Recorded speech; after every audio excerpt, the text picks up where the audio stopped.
오늘 본문 말씀은 여러분 잘 아시죠? 성만찬이 나오는 그러한 배경이 설명되어 있는 말씀입니다. 그래서 오늘 본문의 말씀의 배경을 보면 예수님과 제자들의 마지막 최후의 만찬 모임이 시작되는 그러한 장면입니다.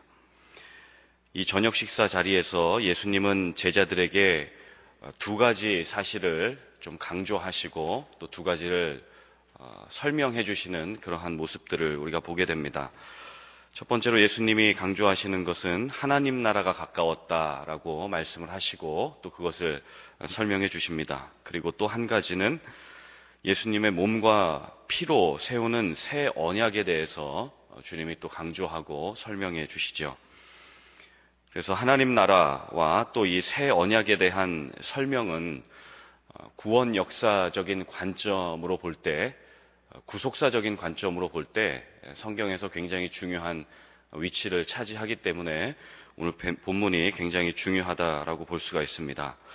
그래서 오늘 본문의 말씀을 보면서 하나님 나라 그리고 또 이 새 언약, 이것은 어떤 중요한 의미가 있는지 그 영적인 교훈과 지혜를 좀 깨닫는 시간이 되기를 원합니다.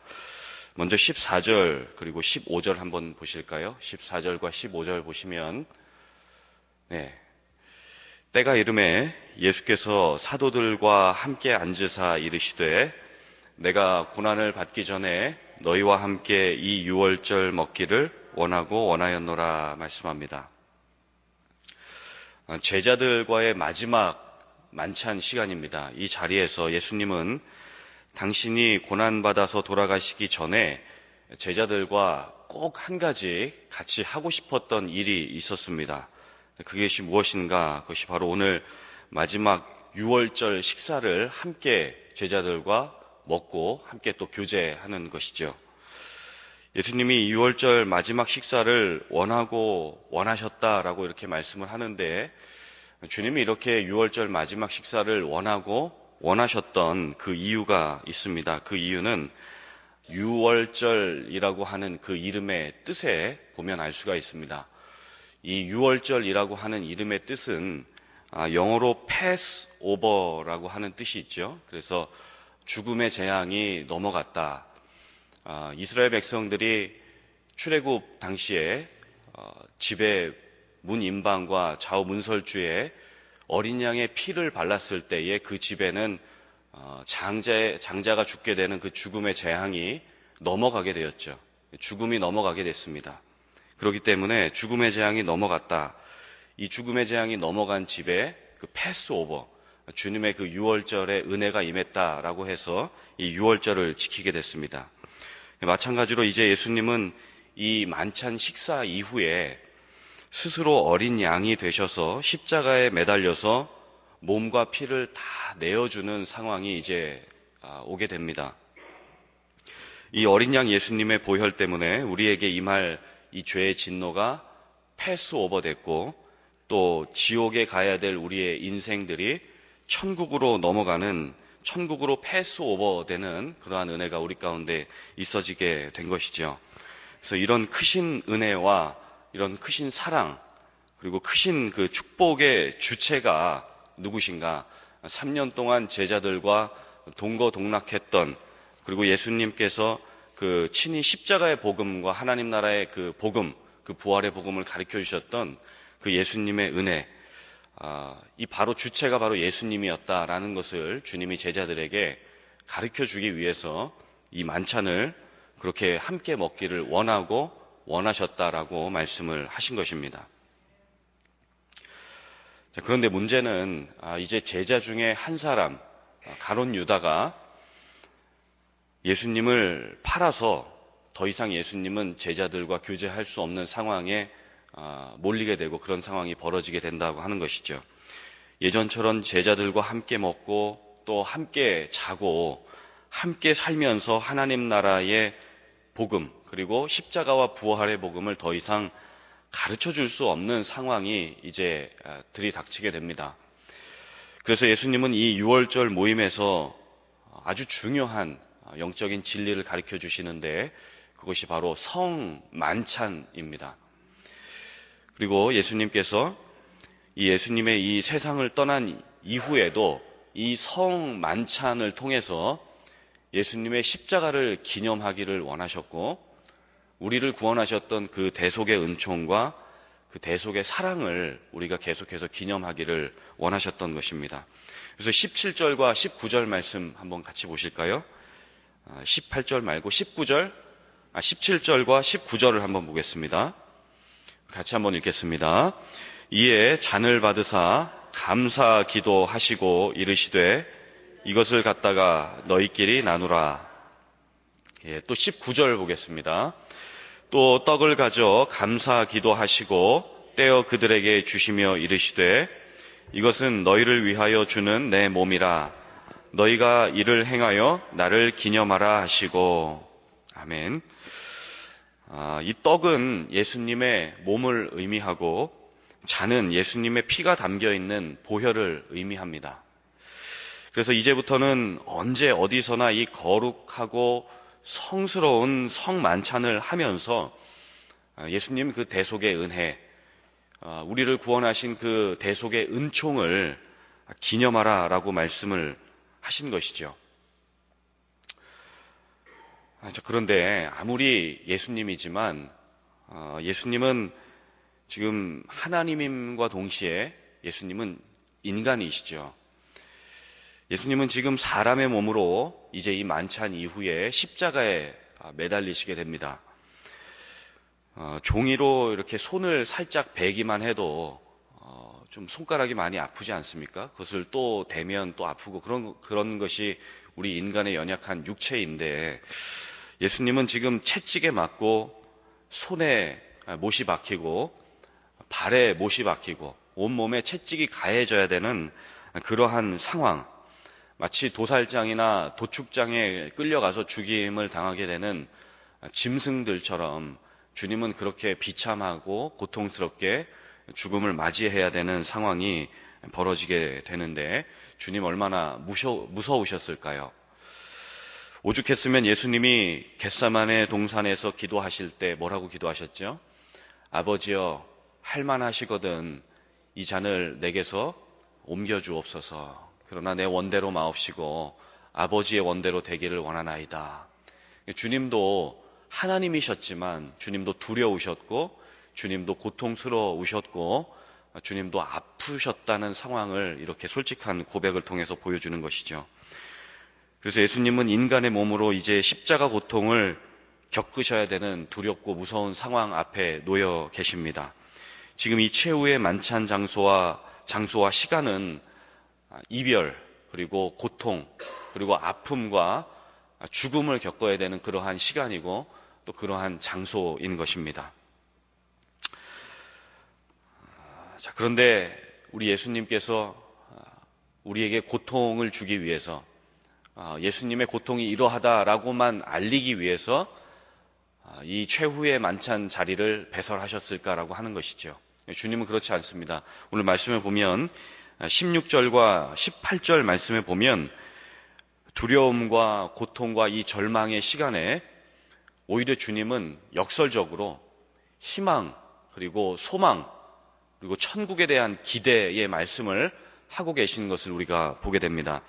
16절 말씀 한번 보실까요? 16절 말씀과 18절 말씀 한번 또 보겠습니다. 우리 16절 같이 한번 읽겠습니다. 시작. 내가 너희에게 이르노니 이 유월절이 하나님의 나라에서 이루기까지 다시 먹지 아니하리라 하시고, 다시 먹지 아니하리라. 이 유월절을 다시 먹지 않겠다 말씀합니다. 이 똑같은 구절이 18절에 또 나오는데 우리 또 한번 같이 읽겠습니다. 내가 너희에게 이르노니 내가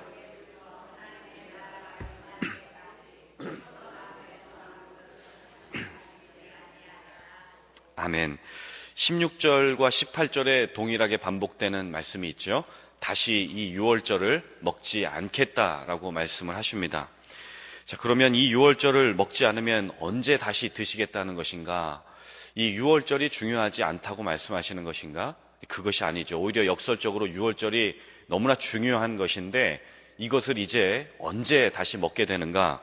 그것이 하나님 나라가 임할 때 다시 이 유월절을 먹게 된다. 이 유월절 성만찬을 다시 할 것이다 라고 말씀을 하고 계십니다. 여기서 예수님이 말씀하신 하나님 나라가 임한다라고 하는 것은 예수님의 그 재림, 예수님이 다시 오시는 그 세컨 커밍 시간이 있죠. 그 시간 이후에 천국에서 이제 벌어지게 되는, 공중에서 이루어지는 천국 혼인 잔치를 의미하는 것입니다. 그러니까 우리의 그 영원한 유월절 성만찬은 이 땅에서 먹는 것이 아니라 어린 양이 이 땅을 구원하러 다시 오시는 그 어린 양 혼인 잔치 때에 하나님 나라에서 다시 먹게 될 것이다.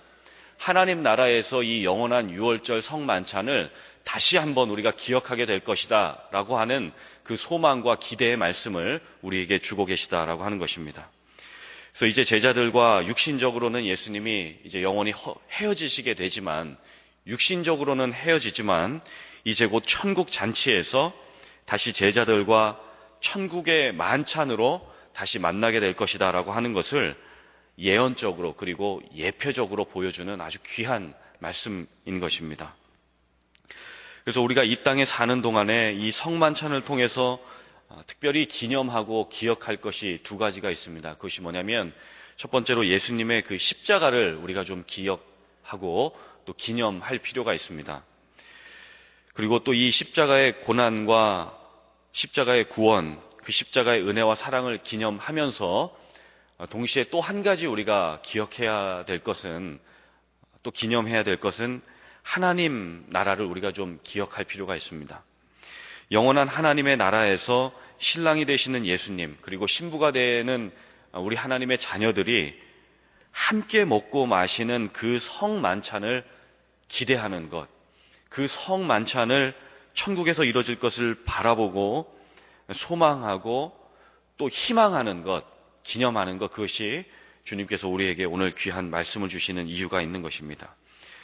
그래서 우리가 십자가를 기념한다라고 하는 것은 아주 쉽습니다. 이미 이루어진 일이고 이미 2000년 전 이전에 우리 가운데 있었던 그 사실이기 때문에 이 십자가를 기념한다고 하는 것은 우리가 아주 쉽게 받아들일 수 있는 사실입니다. 그런데 이 하나님 나라에서 우리가 천국의 잔치, 이 천국의 성만찬을 우리가 또 기억하고 기념한다라고 하는 것은 쉽지 않은 것입니다.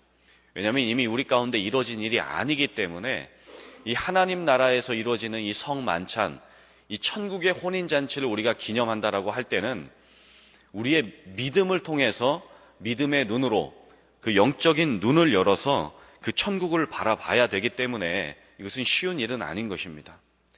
예를 들어서 우리가 잘 아시는 말씀이 있죠.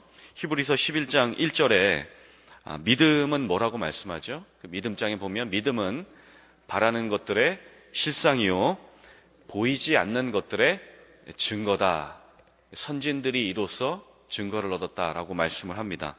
그러니까 믿음이 무엇인가? 바라는 것들의 실상이고 보이지 않는 것들의 증거다라고 말씀을 합니다. 이게 말이 안 되죠. 이성적으로나 논리적으로 합리적으로 이게 말이 맞지 않습니다. 믿음은 보이지 않는 것들의 증거고 실상이다. 그 믿음은 뭐냐? 믿음은 그냥 바라보는 것이다. 우리가 믿음으로 바라보면 그것이 언젠가 우리 가운데 증거가 되고 바라보는 것이 실상이 되어버리는 것이 바로 믿음이라고 말씀을 합니다. 그래서 이 천국에서 성만찬을 통해 하나님 나라에서 십자가를 기념한다. 주님의 은혜를 기념하고 기억한다라고 할 때는 반드시 이 믿음의 작용이 필요한 것입니다. 천국이 아직 이 땅에 오지는 않았지만 이미 천국이 임한 것처럼 천국이 여기 있다 저기 있다 할 것이 아니라 너희 마음에 있다고 주님이 말씀하신 것처럼 마음에 있는 천국과 이게 이제 도래할 천국, 이미 우리가 또 가게 될 이미 주어진 그 천국을 바라볼 때는 믿음의 영역에 속하는 것이기 때문에 믿음으로 그 천국을 바라봐야 된다라고 말씀을 하는 것이죠. 그래서 이 믿음을 통해서 십자가를 기념하면서 성만찬을 기억하고 이 믿음을 통해서 천국의 혼인잔치, 이 천국을 또 기념하는 것이, 기억하는 것이 오늘 우리에게 주신 아주 귀한 말씀이다라고 하는 것입니다. 얼마 전에 고 배선희 집사님 대개 우리 강 목사님과 또 우리 목회자들이 가서 신방을 하고 또 예배를 함께 드렸습니다. 그때 집사님께서 저희들에게 이런 말씀을 하셨는데, 저는 이번 주나 다음 주에는 주님 곁에 가게 될 것 같습니다. 이런 말씀을 하셨습니다. 그리고 말씀하신 그대로 또 주님 품으로 가시게 되셨는데, 그런데 놀라운 것은 죽음 앞에서 두려워하지 않고 죽음 앞에서 담담하게 덤덤하게 그것을 바라보고 또 하나님 나라를 소망하고 계셨다라고 하는 것이죠. 자, 어떻게 그렇게 할 수가 있었을까? 집사님은 믿음은 바라는 것들의 실상이다, 보이지 않는 것들의 증거다라고 하는 그 말씀을 붙잡고 계셨던 것입니다. 집사님 댁 거실에 보니까 온 그 벽에 믿음의 말씀을 이렇게 프린아웃 하셔가지고 다 붙여 놓으셨더라고요. 그 말씀을 보면서 날마다 하나님 나라에 대한 그 소망, 그 천국에 대한 그 믿음을 놓지 않고 내가 이번 주에 가든 다음 주에 가든 하나님 나라에 가게 될 것이다 라고 하는 그 믿음을 간절하게 붙잡고 계셨던 것이죠. 그렇기 때문에 그 당신의 몸은 의대생들을 위한 몸으로 바쳐지게 되었고, 또 당신의 물질과 자동차는 하나님의 성전을 위한 예물로서 다 드리게 되는 그러한 믿음이 있었던 것이죠. 청송 감호소라는 곳이 있습니다. 청송에 있는 감옥이죠. 그리고 서울에 그 서울구치소라고 하는 곳이 있는데, 그곳에 교도관, 그 교도대장으로 근무하셨던 박효진 장로님이 계십니다. 그분이 쓰신 책의 이름이 하나님이 고치지 못할 사람은 없다라고 하는 그 책이 있습니다. 그 책을 보게 되면 죄수들이 사형대 앞에 서서 죽기 일보 직전에 똑같은 모습을 보인다고 합니다. 그리고 똑같은 이야기를 한다고 합니다. 그 똑같은 모습과 이야기가 뭐냐면 사시나무 떨듯이 덜덜덜덜 떨면서 이렇게 이야기한다고 합니다. 내가 지은 죄가 많지만 지옥에는 가기 싫습니다. 나를 좀 좋은 곳에 보내주십시오. 이렇게 이야기를 한다고 합니다. 그래서 장로님이 사형 집행을 하기 전에 5분만 좀 시간을 달라고 요청을 하시고, 그리고 그 떨고 있는 죄수들, 그 사형수들 앞에서 그 얼굴에 덮여져 있는 두건을 벗기고 주님 이 구원 초청을 하는 기도를 같이 함께 한다고 합니다. 그리고 예수 그리스도의 그 십자가와 그 복음에 대한 메시지를 전하신다고 하는 것이죠. 그리고 그 메시지를 듣고 그 구원 영접하는 기도를 한 이후에 정말 놀랍게도 그 시간이 5분밖에 되지 않는데 그 시간 전후로 해서 이 사형수들의 그 모습과 고백이 완전히 달라진다고 하는 것이죠. 내가 이제 죽어도 여한이 없습니다. 내가 죄수지만 더 이상 죄수가 아니라 죄수의 몸으로 죽는 것이 아니라 하나님의 자녀의 신분으로 내가 하나님 나라에 가게 되니 얼마나 감사합니까? 그러면서 장로님과 함께 천국송, 천국의 그 찬송을 같이 부르고 그리고 하나님 나라에 가게 되는 것들을 수많은 케이스들을 통해서 이 장로님이 간증한 그 책을 저도 보게 되었습니다. 믿음으로 산다는 것이 무엇일까? 믿음으로 사는 것이 바로 이런 모습이 아닐까 싶습니다. 믿음으로 사는 자에게 하나님은 천국을 보여주시고, 믿음으로 사는 자에게 죽음 앞에서 사시나무 떨듯이 떨지 않도록 희망과 기대를 갖게 하는 것이 하나님 나라의 복음의 능력인 줄 믿습니다. 그래서 이 복음의 능력과 이 하나님 나라의 복음을 소유한 사람들에게 하나님이 어떤 축복을 주시는가? 20절 말씀에 보니까 새 언약을 주신다라고 말씀합니다. 우리 20절 말씀 같이 한번 읽겠습니다. 시작. 저녁 먹은 후에 잔도 그와 같이 하여 이르시되 이 잔은 내 피로 세우는 새 언약이니 곧 너희를 위하여 붓는 것이라. 아멘. 자, 이 새 언약은 무엇인가? 예수님의 보배로운 피, 보배로운 보혈로 세워진 언약이다라고 말씀을 하죠. 더 이상 어린 양과 같은 짐승이나 동물의 피로 세워진 언약이 아니라 예수 그리스도 하나님의 아들이신 하나님이신 예수님의 그 보배로운 보혈로 세워진 그 새 언약, 그것이 바로 우리 가운데 주어진 축복의 언약이다라고 말씀을 하고 계십니다. 이 언약의 특징이 몇 가지가 있는데 이 언약의 특징은 첫 번째로 인간이 파기할 수 없는 언약이죠. 왜냐하면 그 두 번째 이유가 중요한데, 이 언약은 하나님께서 우리에게 주권적으로 맺으신 언약이기 때문에 그렇습니다. 우리가 요청을 해서 언약을 맺어 주십시오, 내가 하나님 자녀 되게 해 주십시오라고 요청해서 만들어진 언약이 아니라 예수님이 당신의 보배로운 피로 말미암아 주권적으로 하나님의 그 섭리 역사를 통해서 주권적으로 세우신 언약이기 때문에 이 언약이 굉장히 중요한 의미가 있습니다. 그리고 세 번째로 이 언약의 특징은 더 이상 죄인이 아니라 사형대 앞에 선 그 사형수의 모습이 아니라 하나님의 자녀로서 신분의 변화가 되는 정체성의 변화를 허락하시는 놀라운 언약이 되기 때문에 이 언약이 또 중요한 특징을 갖습니다. 또 네 번째로 중요한 이 새 언약이 중요한 의미가 뭐냐면, 더 이상 지옥의 백성들이 아니라 지옥에 가야 될 백성들이 아니라 하나님 나라의 백성으로 만들어주신 하나님 나라의 언약이기 때문에 또 이 새 언약이 아주 중요한 특징을 갖게 되는 것이죠. 그래서 이제 더 이상 우리에게는 캐캐 묵은 율법, 구약에 우리를 속박하고 우리를 구속했던 그 600가지가 넘는 그 구약의 율법이 아니라 이제는 새로운 언약, 예수 그리스도의 그 피로 말미암는 그 새로운 언약이 우리 가운데 주어졌다라고 말씀을 하는 것이죠. 그래서 이 보혈의 언약과 이 보혈의 그 새로운 언약을 기억할 때마다 우리 가운데 날마다 아침마다 새로운 은혜가 주어지는 것이고, 이 보혈의 은총으로 주님의 보좌 앞에 담대히 나아갈 때마다 우리 가운데 아침마다 새롭게 주어지는 하나님의 기름 부음이 우리 가운데 주어지게 되는 것이죠. 그래서 우리가 잘 아는 말씀인데 고린도후서 5장 17절에 이런 말씀이 있죠. 그런즉 누구든지 그리스도 안에 있으면 새로운 피조물이라. 이전 것은 지나갔으니 보라 새 것이 되었도다. 새 언약의 믿음의 백성이 되었도다라고 말씀을 하는 것이죠. 고린도후서 4장 16절에서 18절에도 이런 말씀이 있습니다. 그러므로 우리가 낙심하지 아니하노니 우리의 겉사람은 낡아지나 우리의 속사람은 날로 새로워지도다. 그렇죠? 우리가 주목하는 것은 보이는 것이 아니요 보이지 않는 것이니 보이는 것은 잠깐이지만 보이지 않는 것은 영원하다. 이 보이지 않는 영원한 언약, 이 새 언약을 우리에게 주신 그 축복의 은혜가 우리 가운데 있는 것입니다.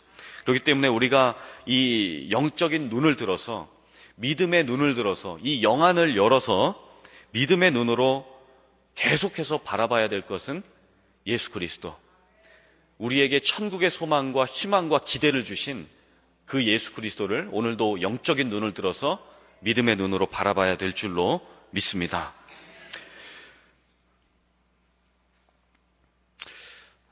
그런데 우리가 이렇게 믿음의 눈을 들어서 예수 그리스도를 바라보기 원하고 또 천국을 소망하고 또 천국을 기대하고 천국을 희망하기 원하지만 우리를 괴롭히는 원수 마귀 사탄은 어떻게 할까요? 계속해서 이 믿음을 떨어뜨리게 만듭니다. 새 언약을 우리에게 주셨고 우리가 그 언약을 받았는데 계속해서 마귀는 옛 언약, 옛 율법, 그리고 옛 죄된 습성으로 우리를 계속해서 인도해 갑니다. 술, 담배, 돈, 마약, 섹스, 도박, 중독, 서로 간의 중상모략, 관계의 파괴, 이 온갖 더러운 것으로 우리를 초청하고 초대하는 것이죠. 우리를 계속해서 유혹합니다.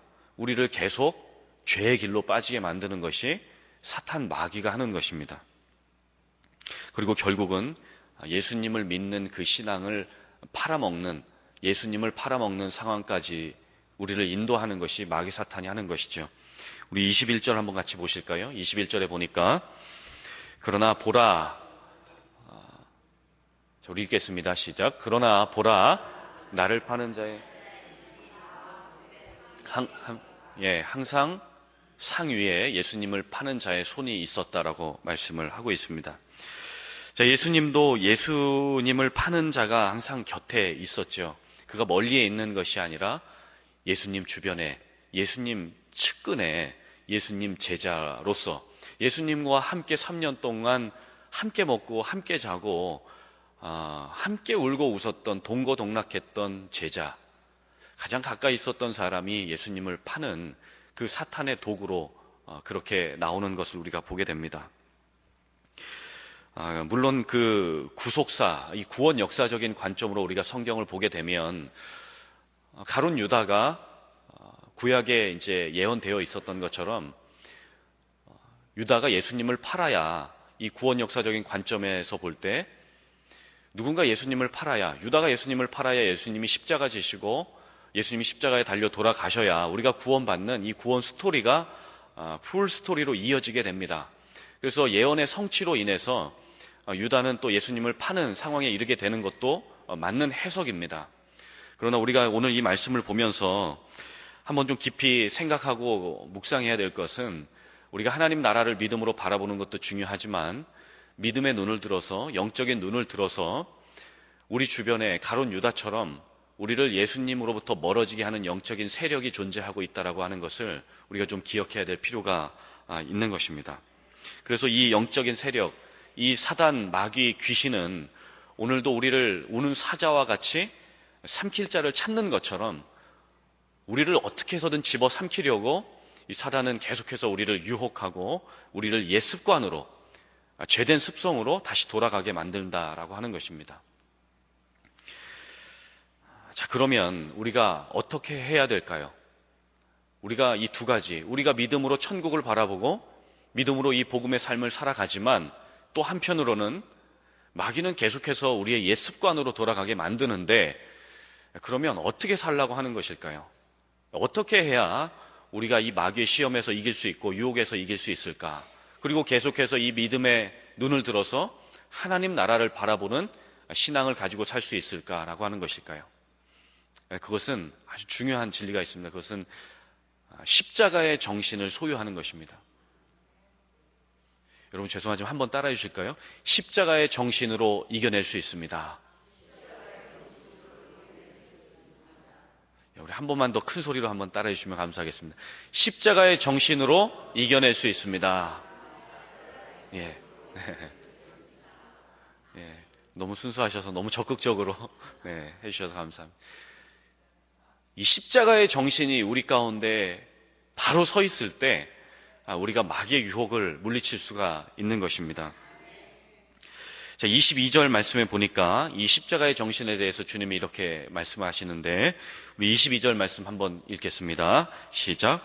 인자는 이미 작정된 대로 가거니와 그를 파는 사람에게는 화가 있으리로다 하시니. 아멘.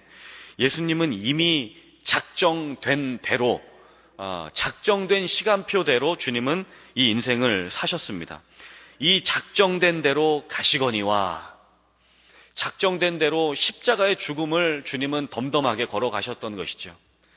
마치 그 배집사님께서 그렇게 작정된 대로 죽음의 길을 가시지만 덤덤하게 하나님 나라를 향해 가셨던 것처럼 주님도 덤덤하게 이 작정된 시간표대로 십자가의 정신을 가지고 그냥 그 길을 keep going 하셨던 것입니다.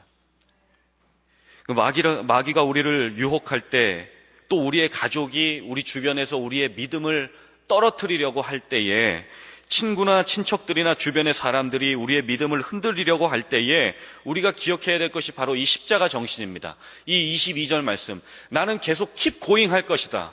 나는 계속해서 십자가 죽음을 향해서 주님처럼 이 믿음의 길을 갈 것이다 라고 하는 이 고백이 우리 가운데 온전히 세워질 때, 우리가 우리 주변에서 괴롭히는 이 원수 마귀의 사탄을 능히 이기고 승리할 수 있다라고 하는 것입니다.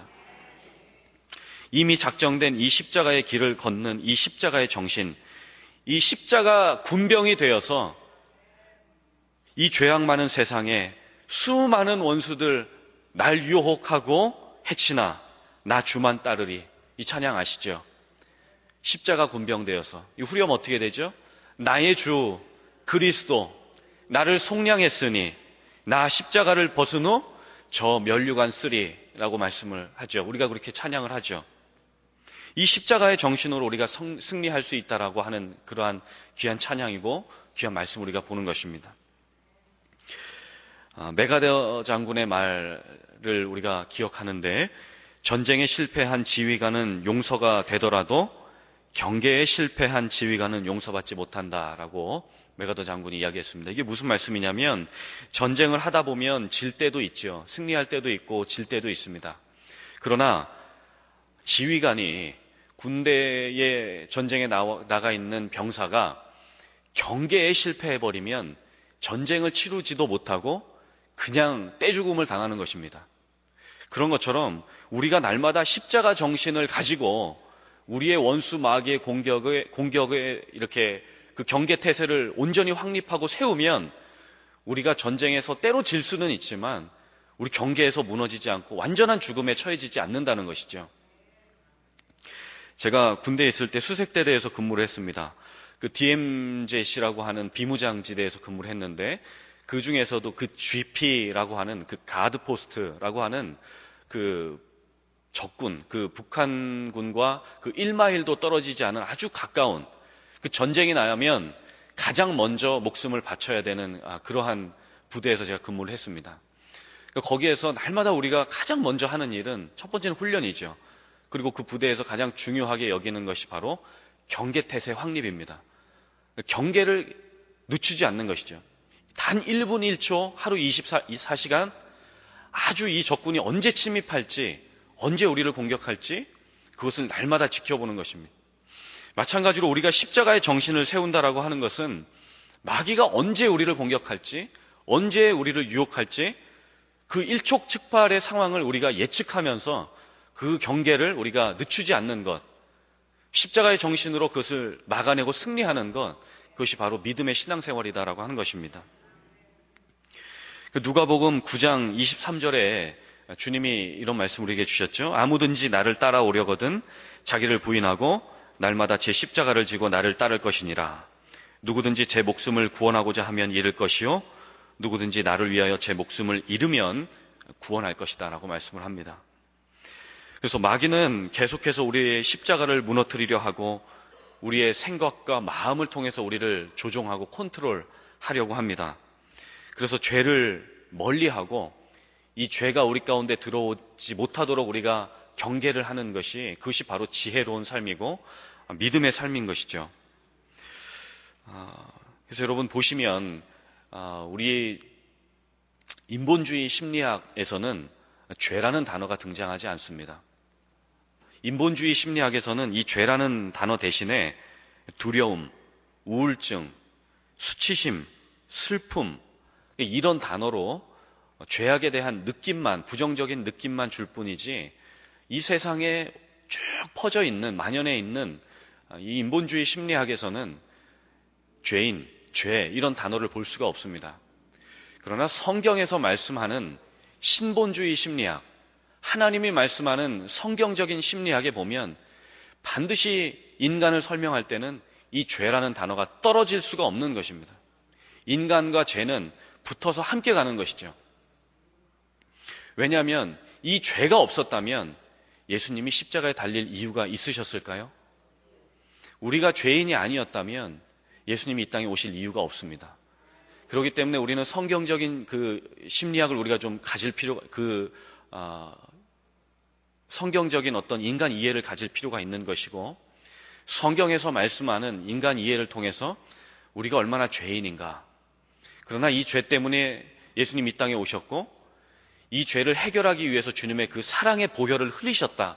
그것을 우리가 기억하는 것이 믿음 생활의 아주 기초다라고 하는 것이죠. 특별히 이 죄라는 단어가 원어로 함마르티아라고 합니다. 함마르티아. 이 뜻이 뭐냐면 화살이 관역에서 빗나간 상태. 그러니까 하나님과 우리의 관계가 빗나간 상태, 어긋난 상태, 하나님과 우리의 상태가 단절된 상태가 바로 죄인의 상태입니다. 이 죄인의 상태를 다시 십자가의 브릿지로 연결해 주시기 위해서 예수님이 이 땅에 오셨다라고 하는 것이죠. 예수님이 이 땅에 오셔서 하나님과 인간의 단절된 관계를 다시 하나로 묶어주시고 하나님의 자녀로서의 그 신분과 정체성을 회복시켜 주신 그 은혜가 바로 십자가의 사랑인 것입니다. 그래서 오늘 본문에 말씀하는 이 성만찬, 예수님의 보혈과 예수님의 살로 다시 세우신 이 언약이 얼마나 귀한 것인가. 이 언약을 우리가 기념할 때마다 주님의 그 사랑과 주님의 은혜가 우리 가운데 충만하게 될 것입니다. 그래서 우리가 결국 계속해서 의지해야 될 것은 한 가지이죠.